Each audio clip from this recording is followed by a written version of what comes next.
नमस्कार दोस्तों, बाजार हाट न्यूज़ चैनल के एक नए एपिसोड में आप लोगों का बहुत बहुत स्वागत है। दोस्तों, 4 अक्टूबर 2021 के लिए बैंक निफ्टी का ऑप्शन एनालिसिस लेकर आपके सामने हाजिर हूं। देखेंगे बैंक निफ्टी और साथ ही बैंकिंग स्टॉक किस लेवल पर खड़ा है, कहां सपोर्ट और कहां रेजिस्टेंस ले रहा है। साथ ही ये भी देखेंगे कि option data, option chain bank Nifty का क्या बता रहा है। अब जैसा कि कल मैंने आपको निफ्टी वाला वीडियो डाल दिया था, तो बैंक निफ्टी का वीडियो आपके सामने लेकर हाजिर हूँ। तारीख है 3 अक्टूबर 2021। तो बैंक निफ्टी क्या दिखा रहा है, मैं सबसे पहले इसके ऑप्शन चेन को लगा लूँगा और उसके बाद बात करेंगे। तो बैंक निफ्टी का सबसे पहले हम कैंडल की बात करेंगे, उसके बाद यानी चार्ट की बात करने के बाद ऑप्शन डेटा की बात बता दें।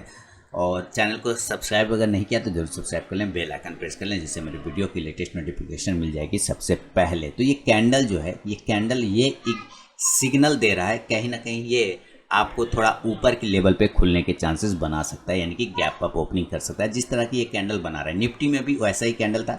निफ्टी में तो हालांकि बॉडी ही नहीं थी, इसमें तो कुछ बॉडी भी दिख रही। निफ्टी वाला वीडियो आप देखेंगे तो निफ्टी वाले में तो बॉडी ही नहीं मिलेगा, लेकिन ये दोनों ही कैंडल कहीं ना कहीं अगर अपने हाई को ब्रेक करता है तो एक अच्छा गैप अप खुलने के चांस बन सकते हैं। लेकिन वो सारी चीज़ें अपने जगह पे, नॉर्मल कंडीशन, गैप अप और गैप डाउन हर लेवल पे मैं आपको बताता हूँ। रेजिस्टेंस एरिया अभी जो इसका फिलहाल वैलिड है वो 37,300 350 के आसपास का बन चुका है, और बड़ा वाला रेजिस्टेंस एरिया 37,500 के आसपास का है बैंक निफ्टी में। अगर हम सपोर्ट ढूंढने की बात करेंगे नीचे में, तो देखिए ये 36,800 के पास से, नीचे के पास से ये बाउंस होके आया है 36,800 के एरिया के लगभग। लो जो लगाया 36,876। तो हम 850 से 900 के एरिया को मान लेते हैं, या राउंड नंबर में 800 को भी पकड़ के चल सकते हैं, कोई दिक्कत वाली बात नहीं। क्योंकि इस कैंडल का भी लो देखते हैं तो 36,885 था, और इसका देखते हैं 36,875 के आसपास है। यानी हम 850 से 875 के पास इंपॉर्टेंट सपोर्ट जोन नीचे की साइड में है। ऊपर 37,500 रेजिस्टेंस बढ़ा है, उसके बाद 37,600 वाला। फिलहाल हम डेटा पे चलेंगे और डेटा के हिसाब से इसका लेवल निकालने की कोशिश करेंगे। तो चलिए ऑप्शन चेन को एनालिसिस करते हैं। तो ऑप्शन चेन क्या बता रहे हैं, देखिए हमारी क्लोजिंग जो हुई है, हम 37,225 के आसपास में क्लोज कर रहे हैं। ठीक है, हम नीचे से क्या कर रहे हैं, रिकवरी बहुत ही शानदार की है। ये इतना, इसका मतलब है कि हम 36,850 के आसपास तो गए, लेकिन रिकवरी बहुत अच्छा की है। क्लोजिंग ऊपर में आए, 400 पॉइंट ऊपर आके क्लोज कर रहे हैं, तो रिकवरी तो दिखाया, इसमें कोई डाउट नहीं। ताकत दिखा रहा है, इसमें कोई डाउट नहीं। तो इधर हमारा रेजिस्टेंस एरिया है, क्योंकि हम यहाँ पे कॉल को देखेंगे। इस तरफ हमारा सपोर्ट एरिया है, क्योंकि यहाँ पे हम पुट को एनालाइज करेंगे। अब यहाँ पे सपोर्ट और रेजिस्टेंस ढूंढने के हिसाब से हम 37,200 के पास में एट द मनी बैठे हुए हैं। यहाँ पे देखिए क्या बता रहा है कि 5 लाख के आसपास कॉल राइटर बैठा हुआ है, 5 लाख, और 4 लाख के आसपास में पुट राइटर है। तो हम 37,200 क्या कह सकते हैं, एक रेजिस्टेंस एरिया बन सकता है। कब? जब हम 37,200 के नीचे आएंगे तब। अभी हम कहाँ हैं, 37,225 के ऊपर हैं। इसका मतलब क्या है, ये हमारा मेक और ब्रेक लेवल है। बात समझ गए? अगर हम 37,200 के नीचे आए तो ये रेजिस्टेंस बन सकता है, क्योंकि कॉल राइटर ज़्यादा है यहाँ पे। लेकिन अगर हम 37,200 के ऊपर हैं तो अभी फिलहाल हम मेक और ब्रेक लेवल इसको मान के चल सकते हैं, यानी मिडिल पॉइंट मान के चलना होगा इस लेवल को। क्लियर हो गया? चलिए, इसके अलावा हम 37,300 की बात करें तो 37,300 की बात यहाँ पे कुछ इस प्रकार से आ रहा है कि 37,300 4,62,000 कॉल राइटर बैठा हुआ है। अब पुट राइटर मात्र 2,61,000 है। इसका मतलब है लगभग जो है यहाँ पे 2 लाख ज़्यादा है। तो हम यहाँ पे 37,300 एक रजिस्टेंस एरिया पकड़ के चल सकते हैं, 37,300। क्लियर है? ओके, चलिए, तो 37,300 हमारा एक रजिस्टेंस एरिया आ गया। 37,400 की बात करें, 37,400 का स्ट्राइक प्राइस क्या बता रहा है, ये बता रहा है कि भाई 3,81,000 कॉल राइटर बैठा हुआ है। अब पुट राइटर मात्र 1.5 लाख यानी 1,40,000 के आसपास है। इसका मतलब है कि 37,400 हमारा रेजिस्टेंस अवेलेबल। मैंने 37,500 को बड़ा रेजिस्टेंस माना है, वो आपको डेटा भी बता देगा, चार्ट ऑलरेडी तो बताता ही है। 37,500 पे देखेंगे तो 10,85,000 कॉल राइटर है। अब पुट राइटर मात्र 5 लाख 5.5 लाख के आसपास में, यहाँ पे 10 लाख बैठा हुआ है, यानी कि 37,500 हमारा बड़ा रेजिस्टेंस एरिया है। 37,600 भी इसी कंडीशन से देखा जाए तो एक रेजिस्टेंस जोन आपको नज़र पे आ गया 37,600। और आप देख रहे हैं 37,600 पे तो 3,70,000 कॉल राइटर बैठा हुआ है, पुट राइटर मात्र 70,000 है। इसका मतलब 37,600 हमारा बड़ा रेजिस्टेंस एरिया आ रहा है। अब यहाँ पे देखें कि हमने सपोर्ट रेजिस्टेंस तो ढूंढ लिया, क्या हमारा सपोर्ट काम कर रहा है। तो 37,100 पर हम पहले बढ़ते हैं। तो 37,100 क्या दिखा रहा है कि 1,94,000 हमारा कॉल राइटर है, पुट राइटर 2,85,000 है। इसका मतलब कि डबल का मुकाबला चल तो रहा है है ना, डबल से थोड़ा सा कम है। तो 37,100 हमारा नियर में छोटा सा सपोर्ट है, ज़्यादा तगड़ा नहीं है, छोटा सपोर्ट है। बढ़िया सपोर्ट 37,800 वाला होगा, ठीक है। 37,000 की बात करें तो 37,000 पे राउंड नंबर यहाँ थोड़ा अच्छा सपोर्ट मिल सकता है आपको। 5,88,000 कॉल राइटर और पुट राइटर 11 लाख के आसपास में, तो हम 37,000 का एक अच्छा सपोर्ट मान के चल रहे हैं। ओके, 37,100 हो गया। 37,100 के बाद जो अब हमारा लेवल है वो है 36,900। 36,900 क्या बता रहा है कि 65,000 का हमारा कॉल राइटर है मात्र, अब पुट राइटर 2,93,000 है। इसका मतलब हम 36,900 पे एक तगड़ा सपोर्ट ढूंढ रहे हैं।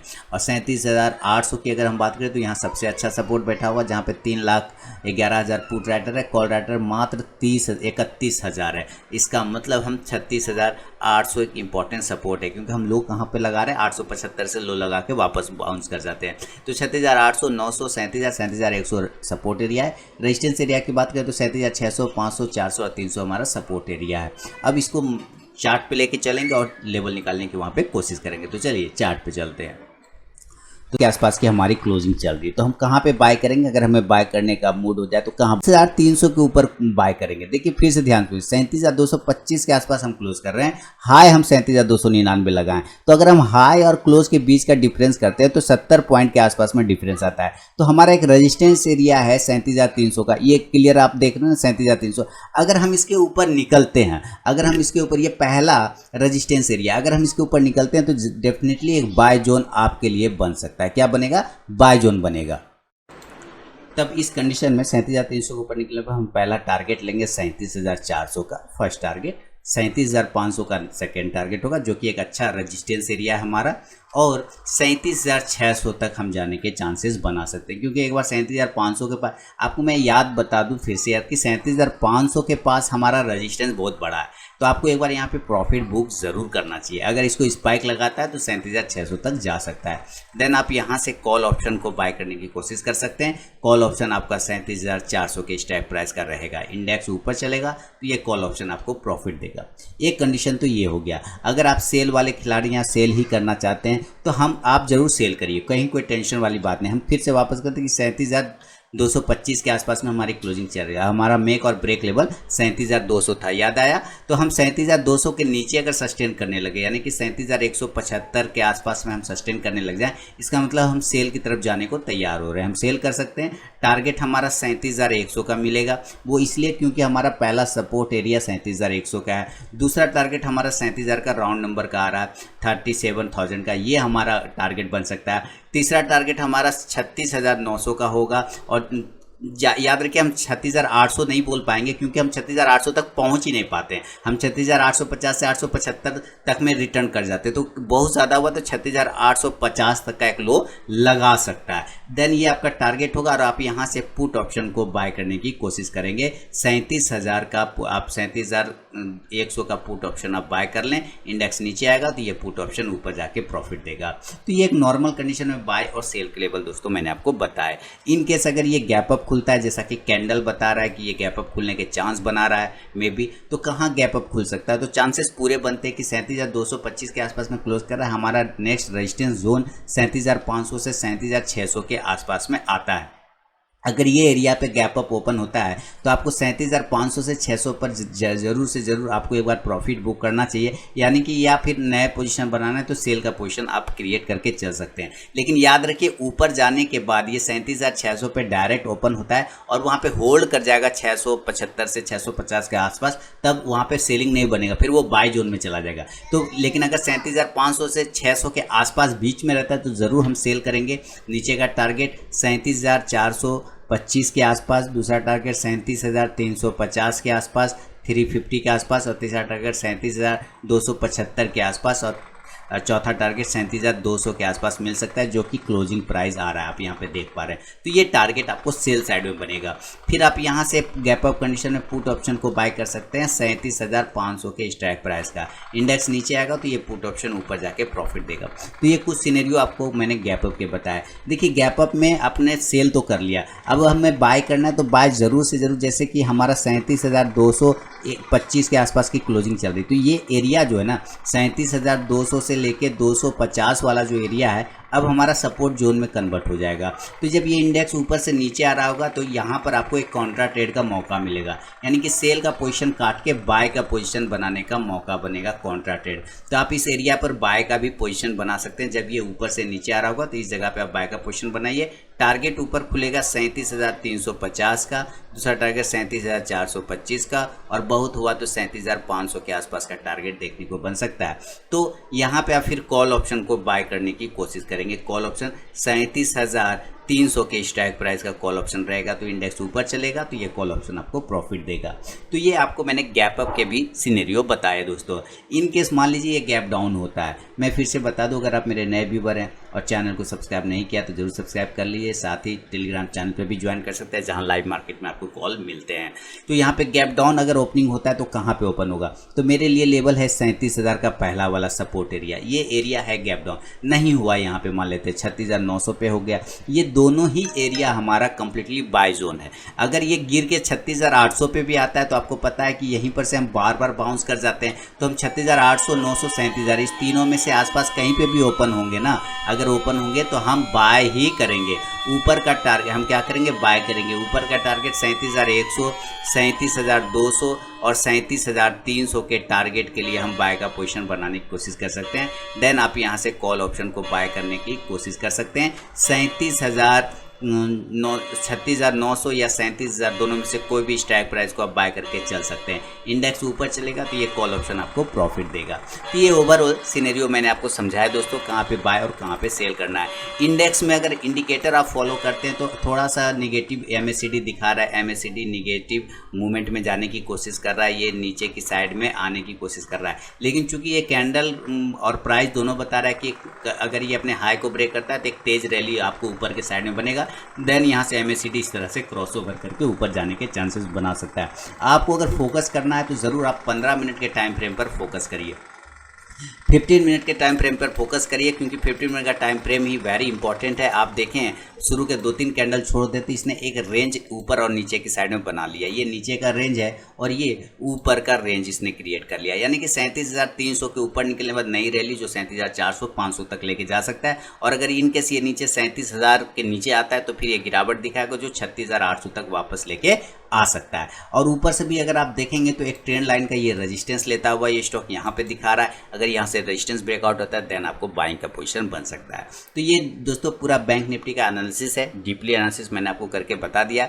अब चलेंगे ज़रा बैंकिंग स्टॉक्स की तरफ। आप देखेंगे कि कौन सा बैंकिंग स्टॉक किस लेवल पे खड़ा है। तो ये रहा आपके सामने में बैंकिंग स्टॉक का वॉच लिस्ट, जहाँ एक्सिस बैंक से स्टार्ट करेंगे। तो देखिए एक्सिस बैंक ने भी शॉर्ट कवरिंग नीचे से किया है। ऊपर के लेवल 772-73 के ऊपर निकलेगा तो 780 से 85 के टारगेट आपको बनेंगे। बैंक ऑफ बड़ौदा 84 के टारगेट के लिए रेडी है, 84 के ऊपर निकलेगा देन 86 का टारगेट बनेगा। बैंक ऑफ इंडिया शानदार तरीके से अब नीचे से कवर करने की कोशिश कर रहा है, बहुत दिन से परेशान रहा।